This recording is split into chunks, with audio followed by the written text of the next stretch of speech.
नमस्कार दोस्तों, मैं एडवोकेट यशवंत यादव आपका स्वागत करता हूं लाइडवाइज में। आज मैं और मेरी टीम केवल लोन से संबंधित कोई दिक्कत, समस्या, परेशानी हो तो उसका समाधान करते हैं, जो कोई लोन से रिलेटेड। उसके अलावा हमारी टीम, हमारे जो मेंबर हैं, उस केवल लोन से संबंधित किसी प्रकार का आपको समस्या होती है तो आप हमसे संपर्क कर सकते हैं। तो आज हम बात करेंगे लोन नहीं पे कर पा रहे हैं, किसी विषम परिस्थिति। विषम परिस्थितियां का मतलब होता है ऐसी परिस्थिति जिसके कारण आप लोन की EMI नहीं डिफॉल्ट कर रहे हैं। जैसे व्यापार कर रहे थे, व्यापार में घाटा हो गया, लोन नहीं पे कर पा रहे हैं। जॉब कर रहे थे, जॉब छूट गया, आपके आधार कार्ड, पैन कार्ड और आपके सिबिल को देख करके लोन दिया गया था, आपका आज नौकरी छूट गई, या फिर कोई दुर्घटना हो गई, कोई एक्सीडेंट हो गया जिसके कारण लोन की EMI नहीं पे कर पा रहे हैं, या फिर कोई ऐसी पारिवारिक समस्या हो गई जिसके कारण आप लोन की EMI नहीं दे पा रहे हैं। ये होती है विषम परिस्थितियाँ। तो क्या है आपके कानूनी अधिकार, आपको क्या करना है? पहली बात तो मैं आपको बता दूं, लोन कितने प्रकार के होते हैं। लोन के प्रकार केवल दो हैं। दो का मतलब होता है, एक होता है सिक्योर्ड लोन, दूसरा होता है अनसिक्योर्ड लोन। बस इसी में सब डिवाइड है। जैसे आप कहेंगे नहीं सर, लोन तो बहुत होते हैं, personal loan, business loan, education loan, car, बस, ट्रक, जीप, मकान, दुकान, फैक्ट्री, कारखाना, बहुत सारे लोन होते हैं, गोल्ड लोन हो गया। तो ऐसे लोन में, लेकिन आप कह रहे हैं दो, लेकिन दो होते का मतलब होता है, एक होता है सिक्योर्ड लोन। सिक्योर्ड लोन वह लोन होता है जिसमें कोई प्रॉपर्टी गिरवी होती है, जैसे होम लोन है, या प्रॉपर्टी के अगेंस्ट में लोन है, या फिर गोल्ड लोन है, या फिर प्रॉपर्टी कोई FD के अगेंस्ट में आपने लोन लिया हुआ है, FD के अगेंस्ट में क्रेडिट कार्ड लिया हुआ है, तो उस लोन को सिक्योर्ड लोन की श्रेणी में रखते हैं।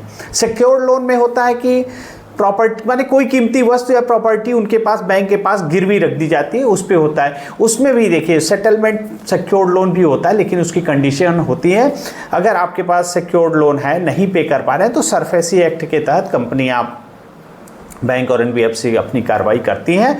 उसमें भी आपको बचाव है, प्रक्रिया है, DRT जा सकते हैं, हाई कोर्ट से आ सकते हैं। बैंक कुछ ऐसे फॉल्ट होते हैं, कमियां होती हैं जिसके कारण आपको बचाव मिल जाएगा।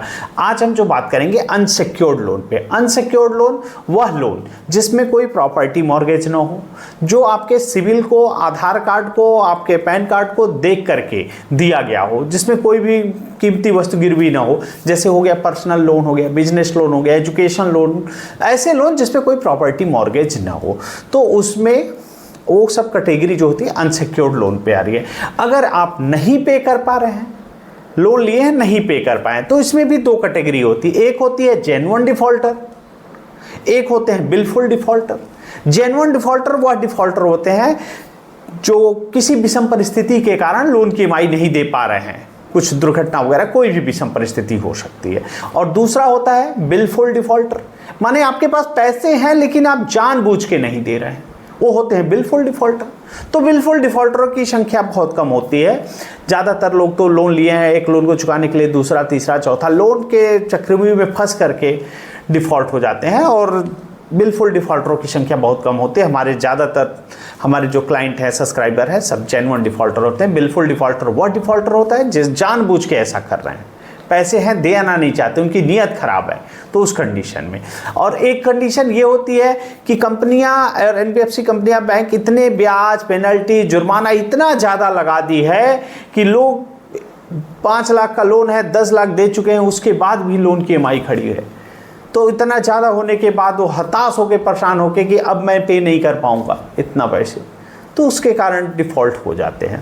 तो आज हम बात करेंगे जेन्युइन डिफ़ॉल्टर के लिए। जेन्युइन डिफ़ॉल्टर वह डिफ़ॉल्टर जो किसी विषम परिस्थिति के कारण लोन की EMI नहीं दे पा रहा है। सबसे पहला काम कि यदि आप लोन नहीं दे पा रहे हैं, तो सबसे पहले आपको पता चल जाएगा कि अब मैं अगले महीने की लोन की EMI नहीं दे पाऊंगा, तो EMI डिफ़ॉल्ट होती है। तो उसके पहले, या फिर आप देखिए डिफ़ॉल्ट हो चुके हैं, या डिफ़ॉल्ट हो रहे हैं, या डिफ़ॉल्ट होने वाले हैं, किसी भी कंडीशन में कंपनी को अवगत कराना, इन्फॉर्म करना आपकी रिस्पॉन्सिबिलिटी है। और ये जो भी आप कंपनी को इन्फॉर्म करते हैं, ये जरिए रजिस्टर्ड आपके एडवोकेट के लेटर हेड पे, एडवोकेट के माध्यम से स्पीड पोस्ट भेज दीजिए एक legal prior notice. Legal prior notice में होता है आपके परिस्थितियों के बारे में, क्यों लोन की EMI नहीं दे पा रहे हैं, क्या क्या कंडीशन है, क्या क्या नियम कानून है। एक मजबूत ड्राफ्ट 8 से 10 पेज का ड्राफ्ट होगा। उस ड्राफ्ट को आपको कंपनी को देना होगा, उसको कहते हैं legal prior notice. Legal prior notice के बाद देखिए लास्ट में होता तो सेटलमेंट ही है। सेटलमेंट का मतलब क्या होता है, अनसिक्योर्ड लोन में जो पर्सनल लोन होते हैं, जो अनसिक्योर्ड लोन होते हैं, जैसे 100 रुपये आपने लिया है तो 30 रुपये में सेटलमेंट हो जाते हैं, तो 30% तक पे सेटलमेंट हो जाता है, कहीं कहीं 20%, 25% में भी सेटलमेंट हो जाता है। तो उसके बाद क्या होता है, यदि आपने लोन लिया, डिफ़ॉल्ट कर गया, नहीं दे पा रहा है, आपका अकाउंट को 3 महीने के बाद 92 डेज के बाद ये डाल देंगे NPA। NPA का मतलब होता है नॉन परफॉर्मिंग एसेट, बैंकिंग की भाषा है कि अब उस पैसे से जो NPA नॉन परफॉर्मिंग माने आपको जो एसेट दिया है, माने बैंक के लिए आपको लोन एक एसेट होता है, बैंक एसेट है कि आपको लोन दिया वहाँ से ब्याज कमा रहा है, अगर वो पैसे से उनको कोई ब्याज नहीं आता 3 महीने तक, लगातार 3 महीने तक कोई पैसे नहीं जा रहे हैं, तो उसको NPA की कैटेगरी में डाल सकते हैं। NPA मतलब हो गया नॉन परफॉर्मिंग एसेट, उसकी आपके पैसे से कंपनी को कोई फ़ायदा नहीं हो रहा है, आपके पैसे कोई परफॉर्म नहीं कर रहा है, वहाँ से कुछ पैसे नहीं आ रहा है। दूसरा उसके बाद NPA होता है। उसके बाद रिकवरी एजेंट। रिकवरी एजेंट आपको इतना प्रेशर डालते हैं, कहीं कहीं मैंने देखा है फ़ोन करेंगे, डराएंगे, धमकाएंगे, एक दिन में 50-50 कॉल, 100-100 कॉल, यहाँ तक कि आपके कॉन्टैक्ट लिस्ट को कॉपी करके आपके रिलेटिव को भी कॉल करते हैं। आपके अड़ोस पड़ोस में कोई नंबर है या फिर कोई शॉप है, वहाँ पे कोई नंबर है, वहाँ पे बताते हैं, आपकी सामाजिक स्तर को ख़राब करते हैं। तो क्या उनके पास ऐसा राइट्स है, अधिकार है? तो जवाब है नहीं, ऐसा नहीं है। वो गैर कानूनी तरीके से करते हैं। कंपनियां ऐसा नहीं कहती आपको जाके ऐसा करना है, लेकिन वो गैर कानूनी तरीके से करती हैं। अगर ऐसा करती है, मैंने ज़्यादातर देखा कि जिन लोगों के घर में कैमरे लगे होते हैं, CCTV कैमरा लगा होता है, उस कंडीशन में वो बहुत बच के बात करते हैं। क्यों? क्योंकि उनकी बस हर बातें रिकॉर्ड हो रही हैं और उनको मालूम है। अगर देखिए आप कोई रिकॉर्डिंग करते हैं तो हो सकता है कि आपने कुछ बोला था, आपने अपनी रिकॉर्डिंग नहीं की, आपने हमारी रिकॉर्डिंग की, ऐसे की, बहुत सारी बातें होती हैं। तो मजबूती के लिए आपको CCTV कैमरे लगवा लीजिए। बहुत ज़्यादा महंगा नहीं आता है, 1000, 2000, 5000 रुपये में एक CCTV कैमरा आता है। क्योंकि CCTV कैमरा लगेगा तो जो भी आप रिकवरी एजेंट आएंगे, आप बता दीजिए कि जो भी बातें हो रही है, जो एक्टिविटी हो रही है, उनकी रिकॉर्ड हो रही है, तो वहाँ पे वो बचते हैं। ज़्यादातर मैंने कई जगह पे रिकवरी एजेंट भी होते हैं जो टच में थे, बातें गए, तो उनसे पता चला कि नहीं, जहाँ पे CCTV कैमरा होता है वहाँ पे वो बचते हैं, क्योंकि वो इलीगल प्रोसेस कर रहे हैं। तो इलीगल प्रोसेस कर रहे हैं, उस समय वो उनकी बातें रिकॉर्ड ना हो जाए, उनको कोई दिक्कत का सामना न करना पड़े, इसलिए वो बचते हैं। तो जहाँ तक आपको ऐसी समस्या हो रही है तो आप कैमरे ज़रूर रखवा लें। अब आते हैं लीगल नोटिस पे। लीगल नोटिस मतलब होता है, जैसे कंपनी आपको नोटिस देती है, रिकॉल नोटिस दिए है, डिमांड नोटिस दिए, आर्बिट्रेशन की नोटिस दी है, ये प्रक्रिया होती है। रिकॉल नोटिस दिए, नोटिस का आपको रिप्लाई करना है। डिमांड नोटिस दिए, नोटिस का रिप्लाई करना है। आर्बिट्रेशन का नोटिस दिए, आर्बिट्रेशन का ऑब्जेक्शन माननीय सुप्रीम कोर्ट के जजमेंट का हवाला देते हुए एक मजबूत ड्राफ्ट बना के कंपनी को दे दीजिए, ताकि आर्बिट्रेशन की प्रक्रिया से आप सहमत नहीं हैं और आपके द्वारा जो अवार्ड भी पास होता है तो उस अवार्ड को भी शून्य मान लिया जाए। तो इसको आर्बिट्रेशन के प्रोसेस होने पे आपको ऑब्जेक्शन जरूर देना। आर्बिट्रेशन में आपको ऑब्जेक्शन जरूर से जरूर देना है, नहीं तो आपका नुकसान हो जाएगा, क्योंकि वो वन साइडेड अवार्ड पास कर देंगे। उसके बाद आपके अकाउंट को फ्रीज करना, ये सब गलत गतिविधियाँ करते हैं, जो कि बिना एग्जीक्यूशन, बिना देखिए अवार्ड पास होने के बाद भी आपके जिला न्यायालय, डिस्ट्रिक्ट कोर्ट में उसका एग्जीक्यूशन होगा, निष्पादन कराया जाएगा, दो लागू होगा, आपकी बातों को सुना जाएगा, उसके बाद ही ये लागू होता है। लेकिन कंपनियां आपके आधार कार्ड, पैन कार्ड को देखते हुए आपके हर बैंक में भेज देते हैं और वहाँ पे बैंक के मैनेजर उसको तुरंत ही आपके अकाउंट को ब्लॉक कर देते हैं।